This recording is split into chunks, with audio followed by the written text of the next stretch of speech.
Welcome everyone, it's Konrad Gajda here and we are on Relationship in Business podcast. Today I'm gratefully honored to have Gerald Ratner with me. Gerald is a businessman with probably a whole life of experience in business.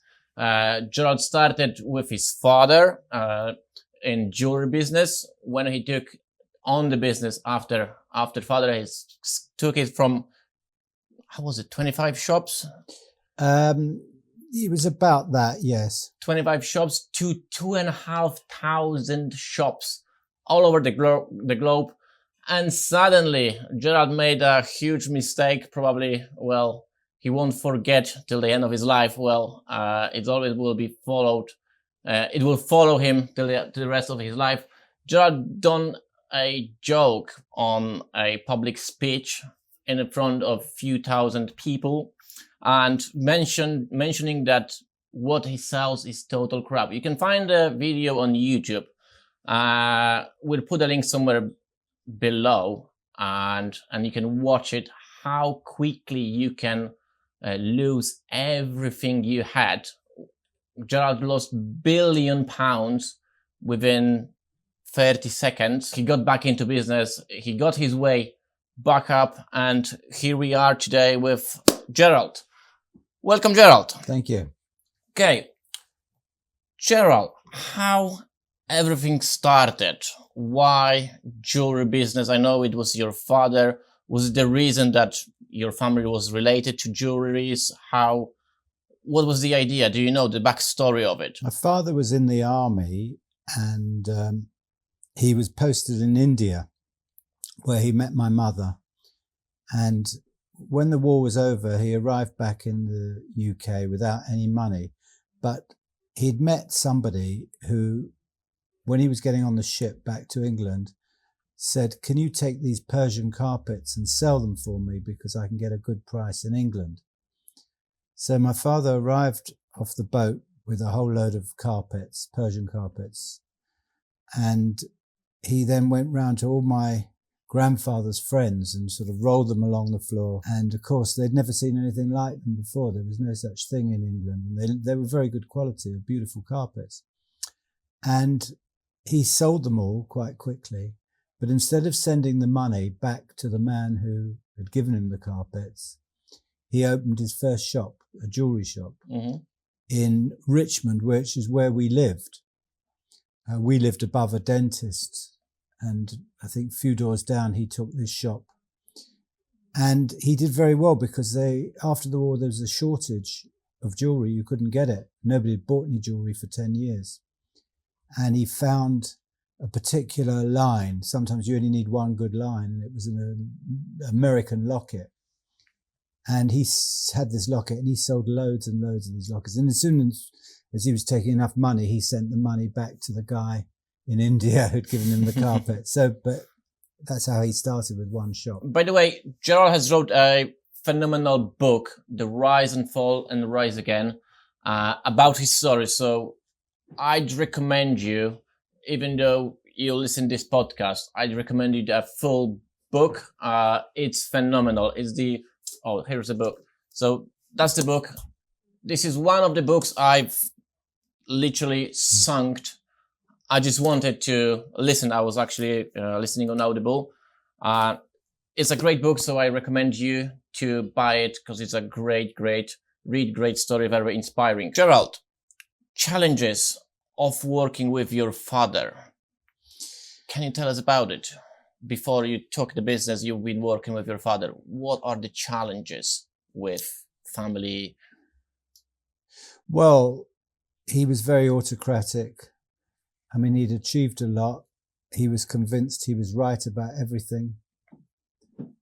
And he was very difficult to persuade. And he quite rightly put me at the bottom of the business, where I would sort of carry the stock from one place to the next, run up and down, and really a lowly job he would start. But he really,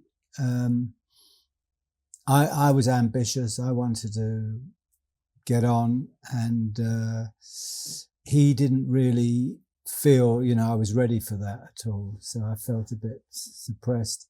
There were also, unfortunately, he was very, very caring man, but he became quite ill.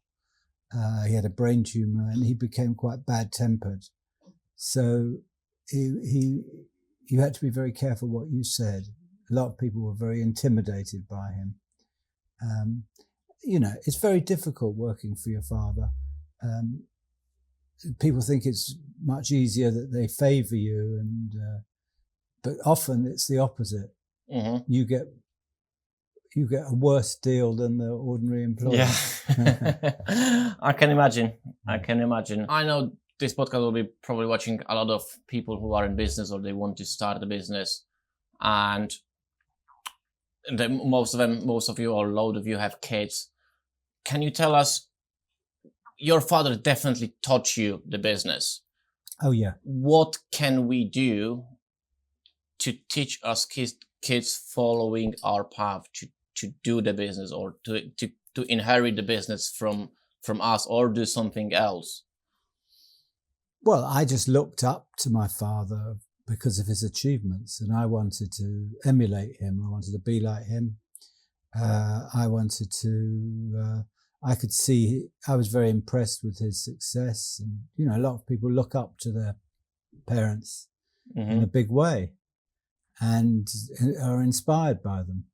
So I guess that, I wanted to be a success like him.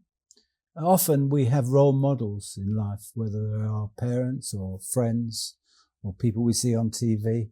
We try and become like them. We have a hero and think, well, I could do that. And that's your goal. That's your role model. Mm-hmm. Okay.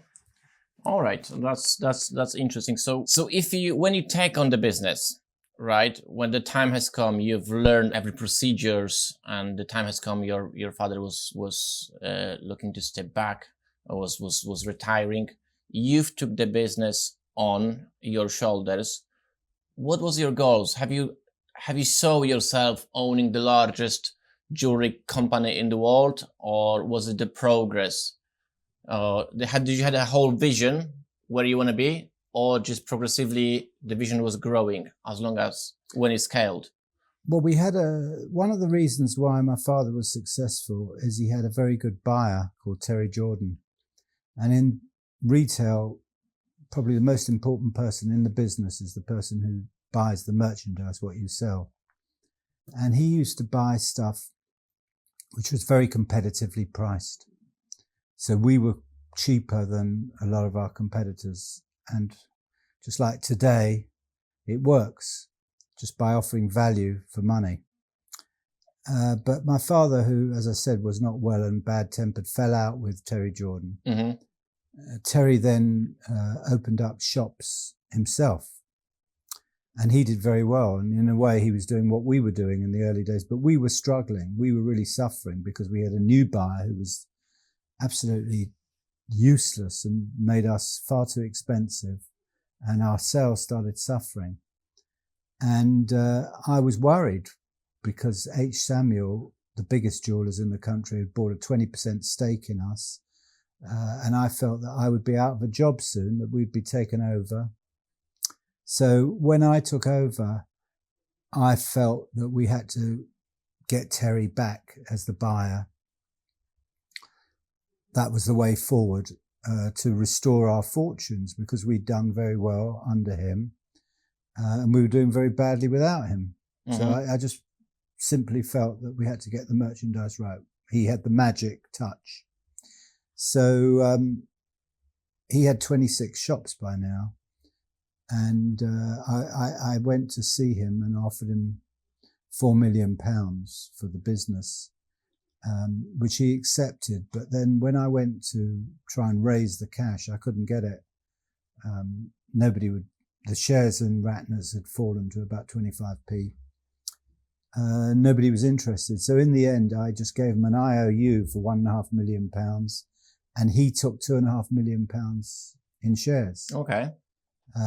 Brought him back on board, and sure enough, our fortunes started changing again. But adding to his buying technique, I introduced aggressive promotions and marketing, which went against the normal way that jewelers behaved. I made it. What I felt was that it was young people that were our potential customers, because the demographics were such that it was the 16 to 24s that were buying stuff on impulse from places like Topshop and Next and Dixon's, and we weren't getting that. So I made the shops more accessible. I broke the threshold barrier of them actually young people walking into the shop by playing pop music and widening the doors, putting posters on the windows. Everything was at a discount, and that was phenomenally successful. And with Terry on board, that first year we turned a loss of 34,000 into a profit of 2 million. Well, that's quite a difference, I would say. Wow. Yeah, it was a great feeling because I'd struggled for many years, and it was nice to turn around the business. Yeah, definitely. Okay, so Terry became your competition in a way. Well, he became at some point. He opened his own businesses. Yes. Then you bring him back to business. Well, that's not always what we can do with our competition. Yes. Your competition was H. Samuel, for example, and what can we do better if we can't join forces with competition? What we should do better in business to attract more customers, to sell our products to them? What would you advise on that? Well, a lot of people are worried about competing against the big players who are very successful. But in a way, we've always done well by being in close proximity to a shop that's busy. When Next started doing very, very well, we tried to open up shops near them because they got a lot of traffic. And if you're next door, a very busy shop, you will do well. Mm-hmm. I was speaking to somebody who was selling phones, and he would always open up his shop near a phone shop, near Vodafone or stuff like that, because he would get the spillover. So rather than being afraid of the competition, try and benefit from them by opening up nearby. It's better that you not have any fear of somebody that is you feel are much more successful than you, but join in with them by being next door to them or close to them. I mean, that seems to work. I mean, Terry, when he opened those 26 shops, every single one of them was next door to us. Mm-hmm. Okay. He would only take a shop next door. Mm-hmm. Because so the traffic is already there. Yes, you've done your due diligence. Yes. It's a good theory. Okay. All right. So that's thank you for bringing that up, because the next question I wanted to ask you actually is about doing due diligence before you start thinking outside the box. Yes. And how you, I know because I've read it in the book, but if you can tell us to our audience, yes, how you were testing the demand in your area, or how you're checking if the competition in City X is doing well. Yes. Can you tell us the story about it? Because it's actually quite funny. Well, yeah, I don't like to take risks. And if you take a new shop in a new town, you don't really know till you open the shop whether it's a gamble, whether it's successful or not. So I tried to take out that gamble by doing something which you might think is a bit naughty, but it's not illegal. As long as it's not illegal, then rules are there to be broken. And what I used to do was, let's say we were offered a shop in Worthing, which is down the coast near Brighton. And I wanted to know whether Worthing was a good town or not, whether we would do well there. Because sometimes you opened up a shop and it was a disaster. Sometimes you had it's fantastic, in unlikely places you'd open up and do very well. And often it's not the size. You could open up in Glasgow and do very badly, and open up in Kirkcaldy and do very well. So, because there's other things that come into play. So I by taking the risk out of it, I phoned H. Samuel, and I pretended to be the head office. And I said, can I speak to the manager? The manager got on the phone, and I said, it's head office here. It just wasn't their head office. It was our head office. And I said, can I check the figures for last week? We have a figure here of £14,632, which is a figure, of course, I just made up. Plucked it from the air. Plucked it from the air. And he said, no. Our sales were 22,450 last week. Thank you very much. Okay. Let's open up in Worthing. It's obviously H. Samuel are making a killing there. Okay, that's interesting, and well, that's I do love it. This was the absolutely out of the box thinking how we can test something if somebody is already doing it. Just ask them in a way they believe that. It's like with the service accommodation business, just do service accommodation where hotels are in property, for example. Okay, collaboration, Gerald. It's not easy to join the forces with your competition. Mm-hmm. You've already done it with few of them. How can we break our thinking? How we can switch our mindset that collaboration, working together, building business together, we can achieve way more than trying to hold everything for ourselves and do our own thing. Can you tell us about it? How we can change the mindset of that? Is it worth always to do so? Well, I always feel that the best way to expand a business is through acquisition. If you try and expand organically, it's very slow, one shop at a time. So when we turned our fortunes round, I looked at H. Samuel as a target because they were the biggest in the country, and they had about 450 shops. We had by now about 150, so they were 3 times our size. But they were going through what we went through. They didn't have a good buyer, their product was too expensive, and they were not attracting the young customers, which we were doing with our cheaper product of earrings and chains, rather than trying to sell expensive diamond rings. So I felt H. Samuel, if we could acquire H. Samuel, we would really be in the big time, because they were a huge company. Not only were they 3 times our size in shops, but each one of their shops were far bigger than ours. They had better locations, and they'd been going for hundreds of years, and they had a very good brand, but it was tired. So a lot of people would say, you can't acquire a business that size. But I went to see the chairman, and I painted the picture that we were going to merge, and he was going to be the chairman and I'd be the chief executive.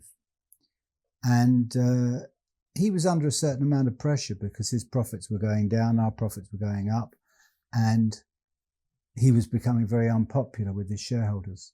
He wasn't over concerned about that because he owned over 50% of the company, and that's why he could stave off buy, because there was plenty of people who would like to buy him because he had a big property portfolio. In those days, a lot of shops were out in the high street and they didn't even pay rent. They owned the freeholds, very cash rich. So a lot of people wanted to buy him, but I persuaded him that this would be a merger. And eventually he agreed to it. And it was clearly not going to work because he was not, his father had built the business very successfully, an uncle, and he was totally incapable of running it. He had a terrible temper. He was an alcoholic. He was always busy going to, like, here is Henley. We're in Henley today. He used to go to the Henley Regatta. It's a beautiful place. It's a beautiful place. Beautiful place. And he used to spend his time at beautiful places. He would go to Ascot. He would go to Wimbledon. The H. Samuel even owned a box at Lord's Cricket Ground. It was all to do with this lifestyle, and the business was just going downhill. And H. Samuel also owned Watches of Switzerland, which was a very good business, very upmarket. Anyway, so we did agree to the merger, and we were going to call it H. Samuel Ratner's. So he felt he was taking over me in a way. Mm-hmm. But we did use our shares to acquire them. So it was officially a Ratner's deal. And very simply, after 3 months, I decided that I want to get rid of him, which is probably what I wanted to do all the way along. So I went to see barrister and got legal advice. And they said, yeah, but if you wait a bit longer, you'll probably be able to get rid of him. If you do it too quickly, then he could sue you and say that you tricked him into it, Mm-hmm. Which is presumably what I did. Anyway, so I did wait a bit longer, then give him a big payoff. And I never changed the name to H. Samuel Ratner's. It remained Ratner's Group. And it was just a nice acquisition that turned out to be incredibly successful, because we turned their profits of 4 million into over 50 million, because we injected our product into their shops. And because their shops were so good in such great locations, we got even better results than we got at Ratner's. Wow. Just imagine this is 4 millions to 50 millions. And this is in 80s. So if we'll add in all the inflation today, it's probably like in hundreds or 200s of millions profit in a year turns the business up. So it seems like everything you have touched, you were turning into gold. Was it this easy for you? Did you had any challenges, any mistakes you can share with us? Well, once you've got customers coming into the shops with very little competition, because jewelry is a corner of the market that the supermarkets don't touch. You've got big clothing retailers, you've got big food retailers, but jewelry, you don't have those huge players in it. It's a nice corner you have to yourself. And we monopolized it by buying H. Samuel and then Ernest Jones. We got 50% of the jewelry market. So we were in an astonishingly strong place, and our sales were going up 30 or 40%. And our shares went up more than any other company on the FTSE, on the stock market that year. So there wasn't a lot that we could do wrong. Yes, we were making mistakes, but whilst the profits were going up, it really didn't matter. Mm-hmm, mm-hmm. I don't know if you're alluding to the big mistake that I made at the end of the... No. I mean, I was actually heading to going abroad, particularly to Netherlands. Yes. Well, yeah. I did make a mistake in going to the Netherlands because, and this actually taught me a very good lesson, because when I was to go to America a few years later, I would realize that you cannot export your formula, however successful it was in the UK, you cannot export it to another country, because in Holland, I discovered, to my horror, that in fact,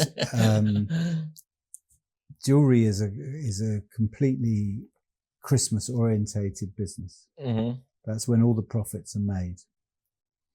And it turned out that in Holland, there wasn't no Christmas.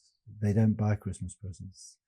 You'd think that I would have checked that out in advance, but I didn't. That was a bit of arrogance on my part. So Holland was an absolute disaster.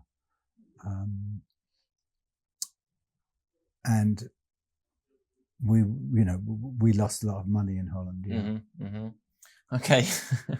But this was a great lesson for you, and you knew that when you go to America, well, so it turned out positive, actually, in the end.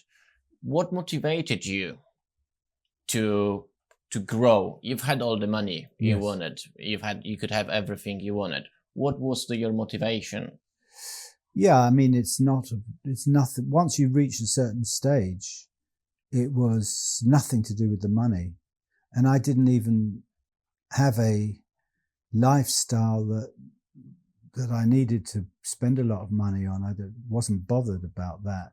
Money was of no significance to me. I lived, a nice life, but I didn't have, I didn't want to buy lots of things and stuff like that. I just wanted to run the business. That's what I enjoyed doing. So it wasn't about the finance in any way, but it was about,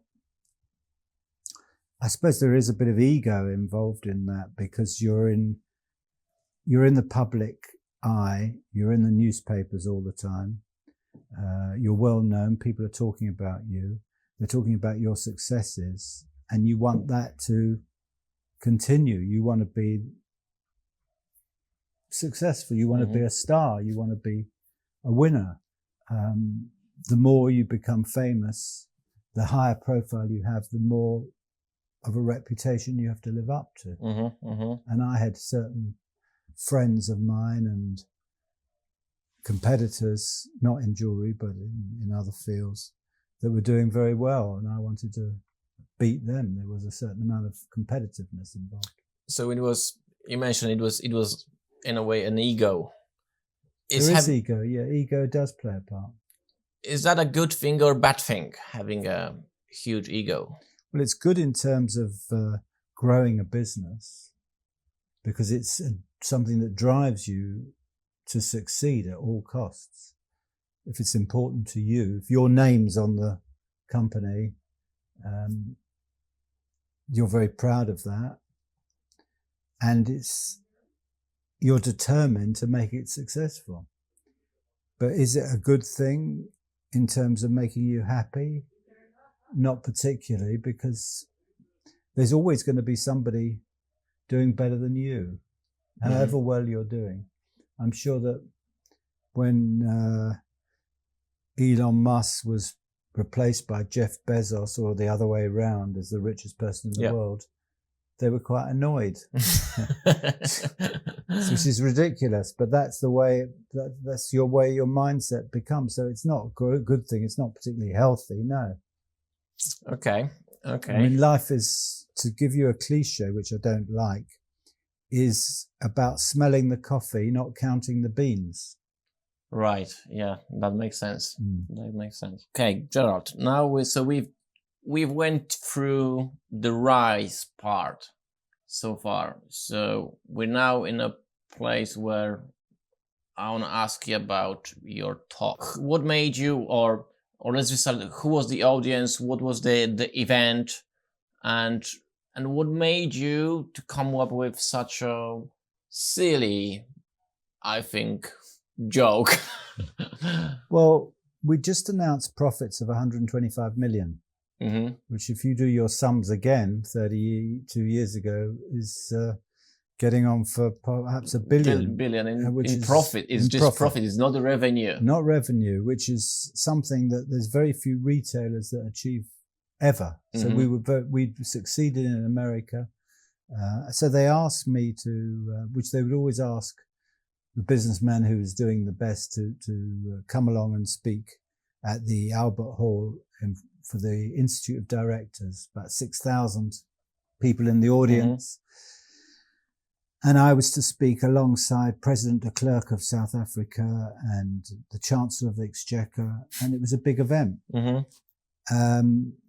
So I wrote a very deadly serious speech, sent a copy of it to my co-directors, saying I'm doing the speech at the Albert Hall in April. What do you think of the speech? Do you have any comments? It's just a draft. And one of them said, you should put a couple of jokes in, because people like your jokes. There's no jokes. So I put in the joke about, and when you introduced this, you said I described my products as crap.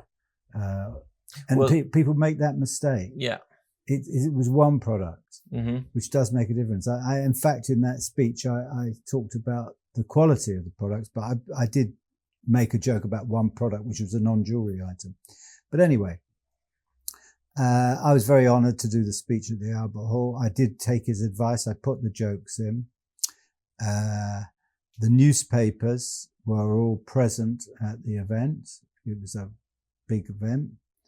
I'm sure they weren't going to write about me. They were probably going to write about the Chancellor or the President of South Africa. But when they heard me describe one of my products as crap, they felt that there's a story here. And it was the front page. It turned out to be the front page of the Daily Mirror and the Sun. And in those days, the newspapers had a circulation of about 15 million. Now it's about 3 million because of social media. There was no social media. So it was huge. And they plastered this story on the front page, which they said I said, which you said at the beginning, that I said all my products are crap. And it was very disingenuous. But I mean, there's no point in complaining about that. I shouldn't have made the joke. So what was supposedly going to be a special day for me turned out the worst day of my life. And of course, once the Sun and the Mirror said that everything, that the owner of this company says that everything he said is crap, nobody would buy anything. Yeah. Even though I never said that, but anyway. And then from being the most retailer of the year, which I was awarded, one of the most successful retailers, I became toxic, and nobody would come into the shops unless it was for a refund. It was an absolute catastrophe. Yeah. You know, it was the worst corporate. It was the worst corporate disaster of all time. Yeah. Well, it's even till today. Like Boris Johnson mentioned about Ratner. You mentioned like we were doing a talk. Yes, the Prime Minister at the time, or they give an example of a mistake, and they call it doing a Ratner. Yeah. So that is something I have to live with. That's right. So what happened then? You finished your talk. You went off the stage. You got back home. What was the first instant situation caused by that? You just woke up in the morning, got yourself a tea, or did the Ratner has fallen down instantly? How was it looking? Well, I was driven to work by driver, my car, and he passed me the newspapers. He had them, gave them to me, which came as a shock to me that I was all over the newspapers. I tried to combat the problem by going on television on a popular show called The Terry Wogan Show on BBC One that evening. They removed the existing guest and put me on it, so I could apologise and explain. But that just made it worse, to be honest with you. You know, the more people just found out about it. So, but I felt it would blow over. You don't think that this is going to go on for long. People would forget about it. But they never forgot about it. Yeah. And the papers carried on writing about it. And the sales started off being about 5% down. And then they went 10% down. And then a month or two later, they were 20% down. They just got worse and worse and worse. And my situation became untenable as the chairman and chief executive. So I hired a chairman. And we worked together for 18 months. And then he did what I did to the chairman of H. Samuel. He fired me. Yeah. So live by the sword and die by the sword. Yeah. How did you felt seeing all this happening? The ball started to roll. Things were falling into pieces. Your family business, business which you built, your father, over so many years, falling apart. You can see that. You can't stop it. How did you felt about that? I felt terrible. Nobody had died, but it was just the worst nightmare. Sometimes you think you'd wake up and it was all a dream. It's not possible that I built this successful business, world's largest business, as you say, 2,500 shops, 27,000 employees, more than the Royal Navy. And suddenly, because of a stupid joke, it was all falling apart. So I felt absolutely terrible. Absolutely terrible. Well, I'm surprised you still have your hair. I don't know, yeah. I did lose, funny enough, I did lose a lot of hair. But then I did lose a lot of hair at that time. Yeah, well, as I said, I'm so surprised you've got loads on your head. You've got loads on your head. Okay, your family, your closest family. I know you had a son which was like 2 years old, 1 year old around the time. So he probably didn't notice didn't knew what's happening. Your daughter was older, and your wife obviously. How did they felt about having really high lifestyle and instantly becoming, well, pretty much broke? Well, my eldest daughter from my first marriage, she said to me, she had to get a job as a waitress in a restaurant.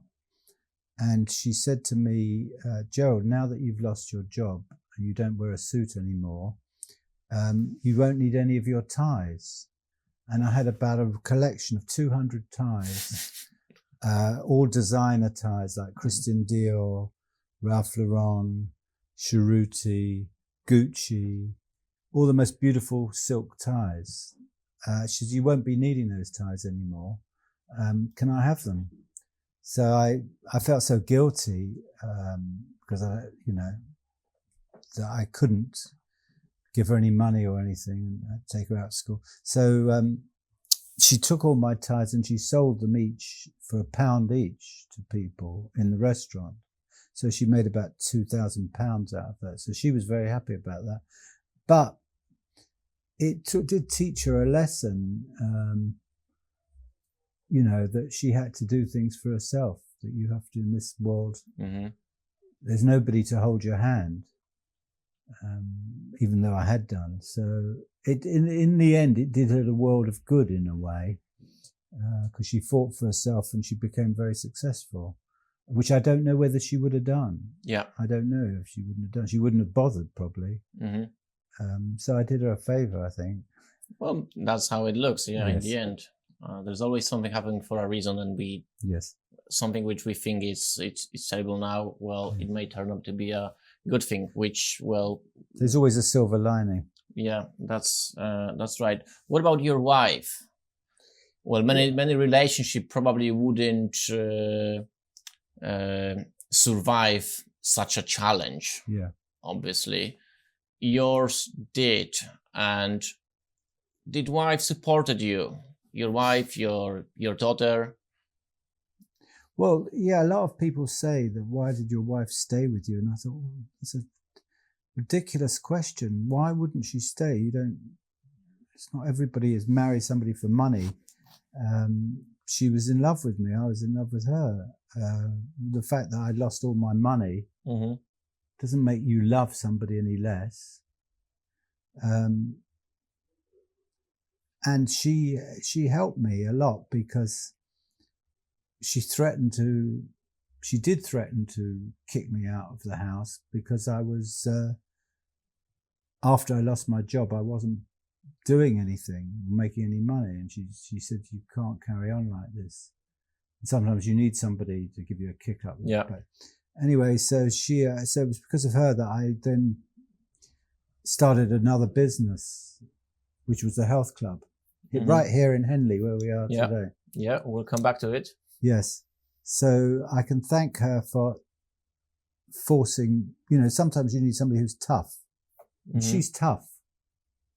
She's not, some people would say, some wives would say, oh, well, just have a cup of tea and everything will be all right. Yeah. But it isn't. Having a cup of tea is not going to make it all right. You always get in England, you don't probably understand this culture coming from Poland. Not as much. They seem to think a cup of tea solves everything. You know, Yeah. have a cup of tea. They always have a cup of tea and everything will be fine. It's not. It wasn't fine. It wasn't okay. But she was tough. We went through a very difficult period, having no money, debts. Yes, so she stood by me. I'm very grateful. And that's probably the most important thing, having somebody yes, alongside you who will, no matter what, yes, still be with you, still support you. So do you think because of that, and after so many years, it's been 32 years now, you think your relationship got better? Has it changed in a positive way in the end? I think one of the dangers of running a very successful company is that you're focused. You know, men cannot multitask. Mm-hmm. You know, my wife can multitask. She can be cooking. She can be helping with the homework. She can be on the phone. She can be doing lots of things in one go. If it's me, I'm saying, please, you know, if I'm cooking, for instance, I need the door closed. Can't you see I'm frying an egg? I can't have all this disturbance. And in business, when I was building Ratner's, I was focused on just building the profit, and I wasn't very good at being a family man because that was my main interest. It wasn't. I wasn't interested really in the social side of going to pantomime with the children and, you know, having dinner parties. I was just obsessive about the business. So I wasn't particularly, I think often, you know, if you're juggling a lot of things, you can't be good at everything. You can't have it all. Some people can, but I couldn't. So yeah. So when I lost my job, I then started doing all the things I tried to avoid all those years, but I did become a far better husband and father. That's great. That's great. Okay, so I think that's all the question for me for the rise and the fall. We are going now into the rise again part, and this will be in the next episode. So click subscribe button and watch us in the next show. See you soon.